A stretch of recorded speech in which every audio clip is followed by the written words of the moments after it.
గుంటూరు జిల్లా ప్రత్తిపాడు నియోజకవర్గం పెదనండిపాడు మండలంలోని పూసలూరులో ఇటు సిబిఐ సోదాలు నిర్వహిస్తోంది. ప్రభుత్వ ఆడిటర్ గుమ్మడిల్ల శివనాగేశ్వరరావు నివాసంలో అధికారులు తనిఖీలు చేపట్టారు.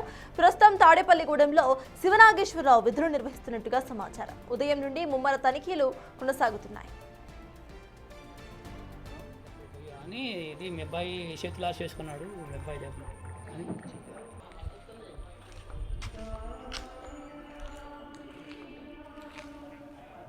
గుంటూరు జిల్లాలో సిబిఐ సోదాలు నిర్వహిస్తోంది. దీనికి సంబంధించిన పూర్తి అప్డేట్స్ మా ప్రతినిధి శివ అందిస్తారు. శివ, చెప్పండి, ప్రజెంట్ ఇటు తాడేపల్లిగూడెంలో శివనాగేశ్వరరావు ఇంట్లో సోదాలు నిర్వహిస్తున్నట్టుగా తెలుస్తోంది.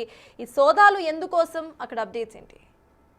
మొత్తం మీద చూసుకుంటే కనుక కాకినాడలో పనిచేస్తున్న శివనాగేశ్వరరావుకు సంబంధించి కూడా అతను పలు అక్రమాలకి అవినీతికి పాల్పడ్డాడని చెప్పి భారీ స్థాయిలో కూడా ఫిర్యాదులు రావడం జరిగింది. కేంద్ర ప్రభుత్వ సంస్థలో పనిచేస్తున్న నేపథ్యంలో కూడా అతనికి సంబంధించి ఫిర్యాదులు వచ్చిన పరిస్థితి కనిపిస్తోంది. ఈ నేపథ్యంలో పత్తిపాడు నియోజకవర్గంలో ఆయనకు సంబంధించిన నివాసాల్లో కూడా ఈ రోజు ఉదయం నుంచి కూడా సోదాలు నిర్వహిస్తున్న పరిస్థితి కనిపిస్తోంది.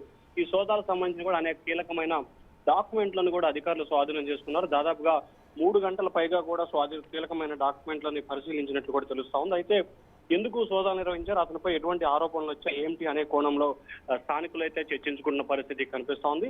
మరొక వైపు శివనాగేశ్వరరావుకు సంబంధించి కూడా ఆయన పనిచేస్తున్న కార్యాలయానికి సంబంధించి పలు అవినీతి ఆరోపణలు ఎక్కువగా వస్తున్నట్టు కూడా గుర్తించారు.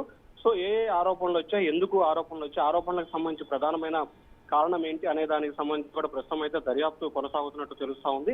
అయితే శివనాగేశ్వర వ్యవహార శైలిపై కూడా మొదటి నుంచి కొంత వివాదాస్పదంగా ఉన్నట్లు కూడా స్థానికులు గుర్తించిన పరిస్థితి కనిపిస్తా ఉంది. అయితే ప్రధానంగా చూసుకుంటే శివనాగేశ్వరరావు ఎందుకు ఈ రకంగా వ్యవహరించారనే దానికి సంబంధించి కూడా సోదాలు నిర్వహిస్తున్నారు. పెదనందిపాడు మండలం పులుసూరు గ్రామంలో ప్రభుత్వ ఆడిట్ గుమ్మపల్లి నాగేశ్వరరావు ఇంట్లో సిబిఐ సోదాలు అయితే దాదాపుగా 3 గంటల పైగా కూడా కొనసాగాయి. తాడేపల్లిగూడెంలో ఉద్యోగ బాధ్యత చేస్తున్నారు. తాడేపల్లిగూడెంతో పాటు ఇక్కడ కూడా పెదనందిపాడు 2 చోట్ల కూడా సిబిఐ అధికారులు సోదాలు నిర్వహించారు.